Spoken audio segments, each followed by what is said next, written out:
Good morning, North America.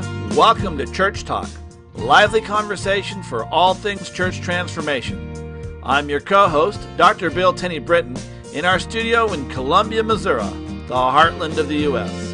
And I'm joined, as usual, by my co-host, author and denominational leader, Dr. Kris Tenny-Brittian, the area minister of the Northeast area of the Christian Church Disciples of Christ of Mid-America. Try and say that 3 times fast.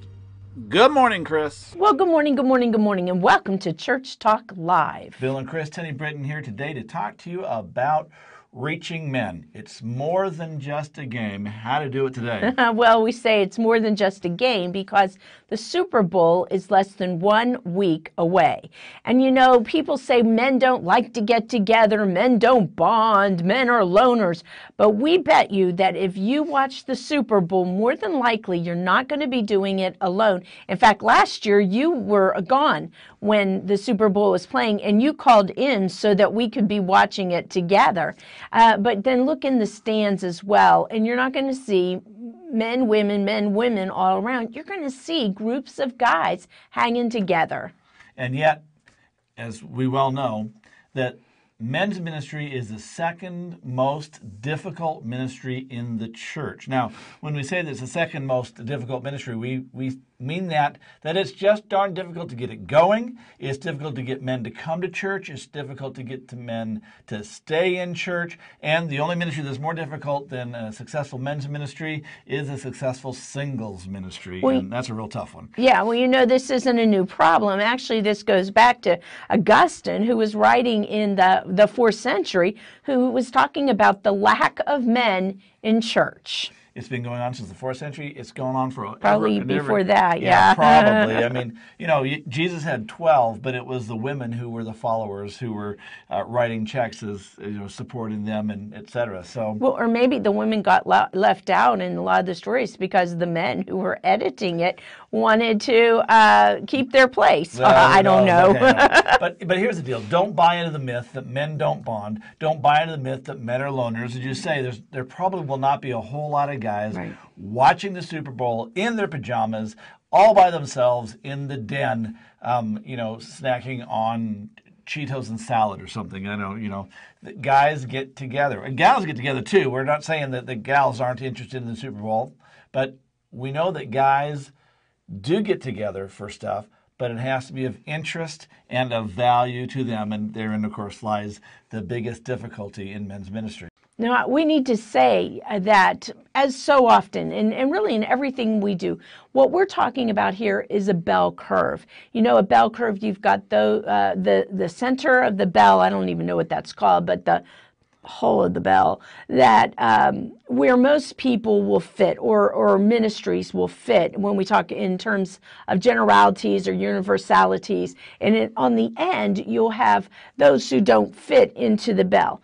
And so as we're talking, you may say, well, that doesn't talk about our men's ministry, or I'm a guy, that doesn't mean me, because, you know, not all guys hunt and fish like this one doesn't, and, you know, or all guys don't play the piano or play guitar, or any of these other generalities that we may say. You may be on that bell curve. But if not you, it may be somebody else. If it's not your setting, then it could apply to another setting. And let's be real, we don't always stay in our settings or the settings where we are. And we want you to be informed. All right, so there's 3 parts to this show, if you will. We're going to talk first about what doesn't work in terms of men's ministries. Then we're going to divide the next pieces into 2 parts. First, how do you reach men outside the church? And then how do you involve men in the church? And we want to say that the involving men in the church also includes how do you involve men who are outside of the church, who you may have made an initial contact with or whatever, and you may actually be able to invite some men into and get them involved in church. But there's the 3 parts: what doesn't work, reaching men outside the church, and involving men in church. Hey, let's talk about what doesn't work. Okay.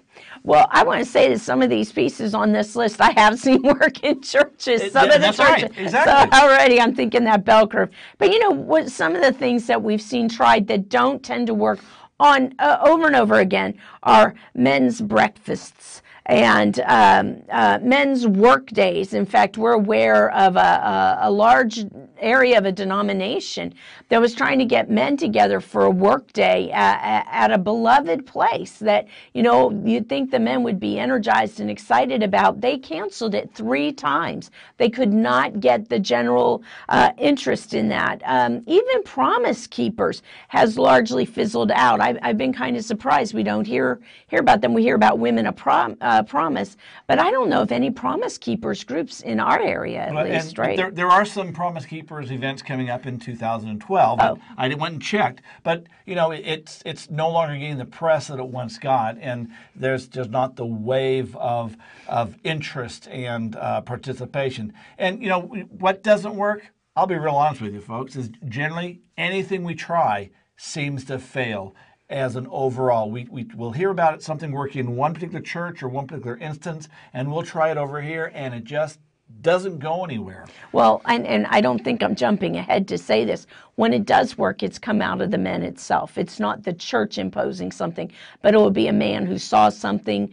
Usually they have a relationship with another man when it's a man. Yeah, because when it's a man who brings an idea singularly, it's often just kind of set aside. But when you've got generally 3 men, maybe 2 men, you start to get folks together. So, okay. All right. So here's the question is why? What's the deal? Why do all these things seem to fizzle, die, not go anywhere? And I just want to start off to begin with. It seems like in at least the modern church that we have gone out of our way to alienate men from the church. We have very largely, in modern time, especially in the mainline church, we've expunged a lot of the man kind of battle songs and the blood songs and the songs like that. We've expunged them from our hymnals, or we just don't sing them anymore. Largely the praise music doesn't tend to be very manly man, and we're not saying it all has to be, but we're saying it just seems to we've gone out of our way to make the guys feel like second-class citizens. Yeah, it's very, very true. You know, the other piece with this, I think it really relates, is that men really don't go for the touchy-feely, vulnerable type of group processes that we tend to use so often in the church. And let me say this, and it kind of ties in with what you were talking about. I realized when I was fortunate enough to expand a staff in the church I was in, that we needed to hire a male staff person because the other ministers on board were females, and that what they were getting was feminine messages. I'm always saying, even in meetings today, I know that this is a very feminine metaphor or image as we go forward, and that the men are invited to give their own metaphors, but by using these feminine metaphors, and it's not just women who do that, men are doing it as well. We were taught in seminary. When I went to seminary, we were taught that we essentially needed to abandon much of our male metaphors so that we could be more inclusive. But what we've done very largely is exclude the men, as you found. So one of the things I found myself doing was reading a couple of guy books and men's devotionals to get a sense of the language. And then I also made sure that that my male staff pastor was able to preach at least once a month, on a regular basis, so that all our folks were able to hear the diversity of our messages. Yeah, well, and then another what's the deal issue that we find in the church is, and what doesn't work is that guys really don't dream of growing up to being tamed. That they don't grow up with the whole notion and thought that someday that when they go to church that they will sit there and be well-behaved, good, and nice guys. And that, that especially not in the cultural church way in which we define that or seem to define that guys just sort of sit and smile and nod their heads and sing the songs, and there's just nothing more exciting than that. Guys, you just don't see guys getting real excited in most churches. It's true. So there you are. I always love when I see them. Well, can we move on to talking about how we reach men that are outside the church? So we need to say again that programs in churches rarely work, unless it's a program like a community speaker coming in and doing a program for you. Right. We're not talking about that kind of program, though, here. We're Yeah. talking about programs rarely working. We're talking about programs like, Ministries. Ministries or, process stuff that's done. We know denominational men's ministry leaders who have, trying to get national stuff going and trying to get regionally or conference stuff going, and they just struggle with this stuff. They roll out program after program after program, and largely they just fail. It's been very difficult, as we said, to get men's stuff going, and these programs generally, really, you might be better off looking at some other place for how to get men involved. In fact, since programs so rarely work, there really is a way in which you can reach men beyond a program, and that is through relationships. And that's the tough part, is that we want to do programs, and we try to do programs. But the people who come to those programs come because they have a relationship with somebody, there's some trust there, and that somebody has extended the invitation. And the invitation has been to something that was of interest to the guy who's outside the church. And we very often don't offer stuff that's really outside church interest. Right. I agree with that a lot, but I know guys who will go to things because of the relationship. Oh, that's right. Right, that's what I want to bring home, is how important relationships are. And so when we just set that aside, or we don't work on relationship building and encouraging and helping and resourcing and all of that stuff to bring those relationships together, we're just paddling upstream. I just want to say that the word relationship is one of those touchy-feely words in our culture. It's true. Okay? Yeah. So we're not talking about relationships.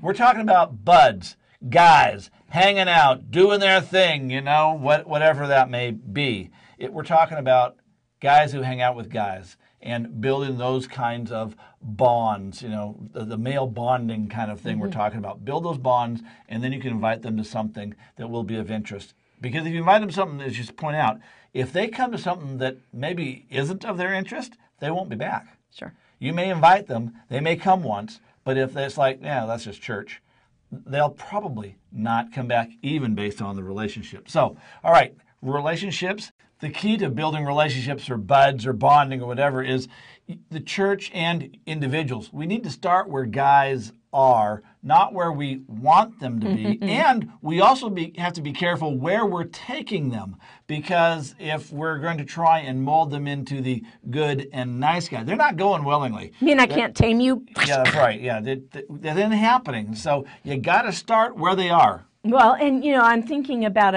a group that had some men. They really didn't have a men's group. They did some things, but there was no cohesiveness, and particularly because they were seeing some more people outside, and they wanted to invite them in. And so one of the pastors was this incredible fly fisherman, and they did this whole piece, a mini retreat at the church, so they didn't have to go away or do anything like that. And they talked about fishing, and they watched a part, I believe, of the movie A River Runs Through It, and really talked. That came in, but it was practical. It caught, fisher people, and we live in an area where there's a lot of fishing, and fly fishing is just perfect. They learned how to tie those things that go on, tie flies. How time flies. No, they learned to tie flies, and then to have some chance to talk around there. And a number of those guys came back. Right. But it wasn't a program. It was this one event that they could build on and start it again where guys are at. Right. Well, and when it comes to where guys are at, you want to remember that guys are like everybody else in terms of the times in their lives when they're the most vulnerable, if you will, or they're most open to have conversation about Jesus Christ, about God, and about the church, is when they've hit a crisis in their life where their stress is high, they've lost their job, they've lost a spouse, they're moving, they're facing financial difficulties, or any of these. There's a myriad of them, and there's a scale called the Holmes and Rahe scale, stress scale, that has a list of all the various, or the primary stressors in life that and ranks them as what's the most difficult to the least stressful, if you will. And it allows you to really familiarize yourself to look for specifics, specifically for when guys are vulnerable or when guys are more willing to have that kind of a faith conversation. Yeah. And there's a link in the handout to the faith scale and to an inventory that you can take or have conversations around, and walk through this stress scale and to become more familiar with it. Yeah, it's really an important piece. And it's, I think Stephen Ministries is one of the ways that people have been, or churches have helped to address issues like this with men, that a man may not say, oh, I need help, or I'll go to this group, or I'll do that, but to be able to talk to their pastor or to another man who may know something about the Stephen Ministry, where they pair up caregivers with care receivers. It's completely confidential and even anonymous. I mean, other people don't know who the pairs are. And it's completely an inside church thing, which we're going to get to in a little bit. Okay, but it is a way, yeah. But I've seen that happen with outside people. It generally doesn't, but it is something that can come into play. Okay, yeah, and it's a great program. Okay. I think so, ministry. All right, the last thing I want to talk about reaching men outside the church is faith sharing. And, guys, if you've not been trained in how to do faith sharing, if you've not worked through that, we really recommend doing the Hitchhiker's Guide to Evangelism book or the DVDs, because it walks you through the process that is a process not embarrassing to you, not embarrassing to your friends, and not as embarrassing to the church. But when it comes to faith sharing, especially with guys, and it really is across the board, but man, with guys, it's particularly important that you got to be absolutely authentic. If your faith isn't working for you all the time, and whose does, then you need to be honest about that, and be honest around your buds when the time comes. And sometimes I pray and it just feels like it's going nowhere. You need to be honest. When they have a question in this conversation, they have a question about the church, about God. If you don't know, say you don't know. And if it's an answer that you're not real comfortable with, hey, guys are really used to straight shooting talk, and honestly, straight shooting, bam, down the middle. We can take it, and your friends can take it. If they ask a question, answer it. Well, I want to add this, as we talk about authenticity and honesty, it also is about the model that we are. When people, we call ourselves a Christian, but we are rude and defensive and even offensive in those ways. What does that communicate? Particularly when someone learns or sees that we go to church or we're supposedly a Christian. So that's one aspect. But we also know in the business world that when you're looking for a coach or a mentor, you want to find somebody who has what you don't yet have. And so, or a consultant is the same way. So one of the greatest opportunities we have to reach out to men outside the church, and I say we, but y'all men have to reach out to men outside the church, is really to live that life of discipleship, the life where you're trying to live as Jesus has taught us and Jesus teaches us. And as you mentioned, that's really difficult. We go through our periods where that isn't the case, and we do need to talk about that. And people are, pretty forgiving, generally speaking, and can understand that. But it really does come with people wanting what you have, and when they come to you, then you're able to relate that back to your faith.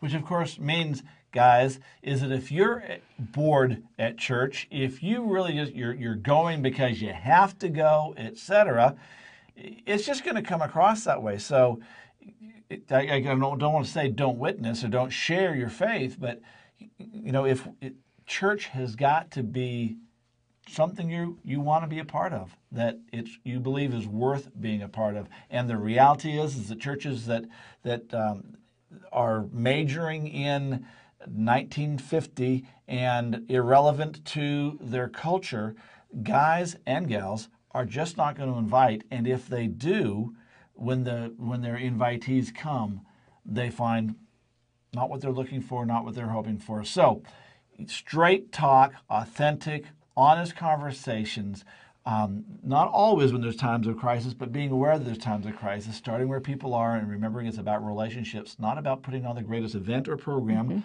although you want to make sure you have things that are worthy to invite people to, because if you're going to involve men in the church, and that's a huge issue, is how do you get your guys involved in the church? And that's the next piece. But if your guys aren't involved in the church, it's going to be very difficult, nigh on impossible, to reach guys outside the church. So there needs to be stuff in the church that the guys are proud of, excited about, and willing to invite their friends to. So, well, let me say, to recap, we've talked about what doesn't work, about reaching men outside the church. And this may be the one piece that churches wonder about the most, is how do we get the men in the church involved? Now you can jump in there. Okay, well, and I want to start off by just saying that we're going to go through a list of some truths about guys in the church. And some of these may not really be comfortable with you, but I want you to listen carefully, take notes, if you will. Of course, it's in the handout. But there's enough truth here that how do you involve in the church? Don't do any of these with whatever you do, and you're not guaranteed success, but you'll be a lot more successful than the average church is. So here's some truths about guys in the church or of the church. And the first is that guys don't have time for another hobby. And if their faith, if their religion, if their practices at the church aren't more important than just hobby-like, if they're not life-changing, they'll lose interest. They'll walk away. Well, and the second one is really, we were talking about this the other day, and it is for men and women too. People just don't have time for busyness, and there's good business, but too much business is busyness. So to be reaching men, you don't want any busy work. The meetings, don't just trap them into that.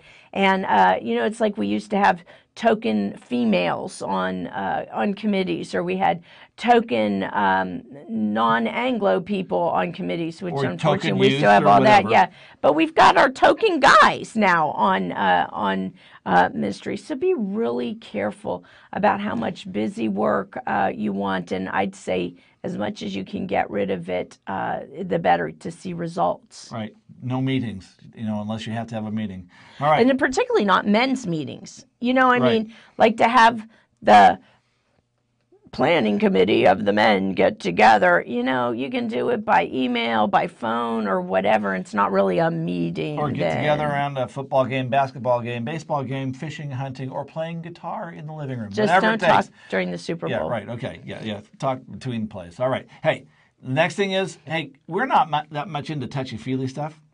And that if everything's geared around in your small groups around being vulnerable and et cetera, we're not going to get involved. And that includes, by the way, in worship services that major in touchy-feeliness just isn't going to pull the trigger for us. And so, knock it off. Well, related to that is the whole girlfriend deal. And there are a lot of songs out there that you don't want to be a little more specific about girlfriend deal. Well, you do it because you're much better, and this is really one of your issues, so you go for it. Well, all these are guys' issues, and none of these would necessarily be yours. Hey, Jesus is not my girlfriend. And, Jesus is not our girlfriend as guys. And that being the case, as a church, be very careful about the songs you choose, especially if you're doing something that reaches guys or intends to reach guys, about the songs you choose, and about how you portray Jesus of Nazareth. Remember, he was a real guy. He was a carpenter or a builder of something of some description. In 3 years, the estimates are he walked nearly 2,000 miles. He lived through 39 lashes, which is normally a death sentence. This guy was not a wimp. And yet, we paint him as a guy that butter wouldn't melt in his mouth. Remember, they called him, said that he was a glutton, a drunkard, and hung out with sinners. Now, it's, if you didn't drink, if you didn't eat, and hang out with people, none of those it's like, huh, what? So, Jesus, let him be a guy for the guys, at least, anyway. All right. Well, I already mentioned about meetings and busy work, but also the other piece of this is empty, busy work. So we mentioned again before about the work projects that some groups are trying to get together. And if the guys don't see that as significant, if there isn't some opportunity for some relationship pieces in there, if it's just me going down there bonding. Okay, yeah, thank you. If it's just me as a guy going down there and you're going to go down there and, you know, we don't have any relationships within our church as guys, it's just a bunch of guys getting together, it's probably not going to work. It's got to be significant. It's got to be real. There's a need to see results out of it. Right. Well, that's the next piece. Is the guys, when they do things, they need to see results. We are a results-driven culture, for one thing. Guys are immersed into results getting. And so, for instance, doing a fundraiser for the homeless in Dubai is probably not going to get your guys to come out in droves so that they can cook pancakes or spaghetti or whatever. They want to do something that they're going to be able to see some real, tangible results for. Well, I want to say one of the greatest overall ministries I keep seeing is Habitat for Humanity. We've seen churches really do great Habitat for Humanity builds or raising the money so others can do builds. There is a huge, what would you call it, like a yard sale or flea market or something like that through one of the churches near where we live, and it's headed up by guys, you know, that are really, and the women, they corral the women into that. But it's the guys corralling the women, right, not the women corralling the guys. Right. There's a street not too far from us where people do not tend to like to go. It's got a lot of crime on it, but it is a quick pass through from our house. And I realized this past fall, as I kept going by there were 7 or 8 men who'd be there almost every morning. And they looked like businessmen. They would come, although they weren't dressed as businessmen, but they carried themselves like that. And they would come, they'd get a tool belt out or whatever, and they were working on that house. And I realized it was a Habitat house. And I thought, how cool that every morning these guys give up a part of their day to go and work on this house. They were together. They were in a unified mission that they were going to see results from. All right, last thing, I want to go back to the Dubai thing. Oh, yes, Dubai sorry. homeless thing. Because, you know, if doing a fundraiser for the Dubai homeless issue isn't going to be any really motivating or energizing unless the guys have gone to Dubai and seen it firsthand. Now, I have to say that in talking about how to involve guys in church, if you really want to involve them in Christianity and in mission work, get them somewhere, a real third world country. I don't think Dubai qualifies, but a real third world country that they can see just how good we have it and just how not good others have it, and give them an opportunity to begin making a difference there. The guys tend to get very energized, motivated behind it. It's life-changing. And you see, that's what we're missing in the church so very often, is that we don't see the results, we don't involve ourselves in things or invite our men to be involved in things that they can see life change. And so if you want to involve men in church, get them involved in seeing significant life change. Well, another piece is don't be afraid of small group studies with men. And again, choose something that really could appeal to them. John Eldridge has several series out that really are geared towards men, and men learn a lot from them. And he really hits to some of those, I was going to say animalistic, but I don't know, those men things, like that gut. It's a guy's stuff. Yeah, I didn't mean animalistic in a bad way. I was just trying to get like to the gut kind of stuff. Sermon series, again, based or geared more for men. Play on that. Want them short term when it comes to putting men together. If you're a female pastor, you have no business being in there. You're going to have to get one of your leaders or two of your leaders to do that. And if you're a man just saying, hey, we're gonna have this men's study, y'all come. No way. You've got to talk to at least 2 or 3 other men and get them on board. Bring them in even to the planning and asking and praying about who they're going to invite. All right. Another thing to help make things work well in churches is get out of the church building.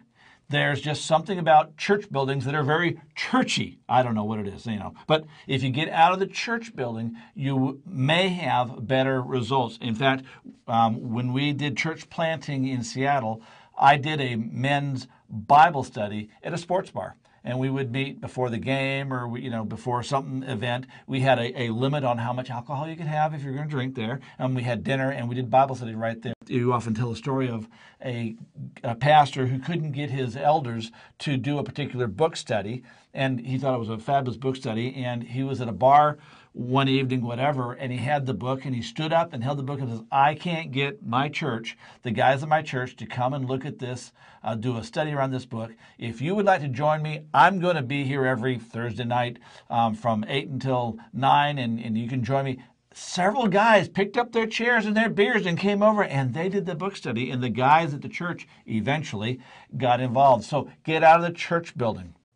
If you're going to do something, do it and do it right. It's got to be practical, has to be applicable, it has to be interesting, significant. Make a difference. Right. And don't just do something to do something. Right. Do something. And whatever you do, Hartley Wright from Woodcrest Chapel here in Columbia, Missouri, he was with us for another episode around men's ministry several months ago. Yeah, was it? This time last year. Oh, my gosh, how quickly the year flies by. Anyways, Hartley was here. One of the things that he said was, don't throw anything onto the men. You be really clear about this is what we're going to do. Here it is. Don't toss in any surprises to them. No bait and switch. And I think that's part of this. Whatever you say you're going to do, then do it. Right. And just one more piece I want to add in there because we're about out of time, or actually we're out of time. And that is, if you want guys to serve in your church, if you want them to serve on committees, if you want them to serve as lay leaders or elders or deacons or whatever. Or Sunday school teachers. Right, in any capacity, okay, they have to perceive that what you're asking them to do is worthwhile to them. Not just worthwhile to the church, yes. And not busy work, not something that goes on just because the church has always done it, but will make a difference in people's lives. And if it's not sold that way, they may do it out of duty, particularly if you've been raised in the church, but most people resent it, even those inside the church. And those who were not raised in the church, they're just not going to do it because they'll see right through it. Folks, the biggest thing that you can do, the biggest help you can do to get men involved in your church is to evaluate everything you do, every ministry you do, and determine, is this making a difference in people's lives? A real difference. No, not, well, they have something to do on Sunday afternoons or whatever. Is it changing lives? If it's not, either retool it or stop it. Get guys involved in life-changing stuff that excites them, and you'll see your men's ministry grow. You'll see your church grow. Hey, we're out of time. Thanks for joining us. We'll see you next week. Have a great week.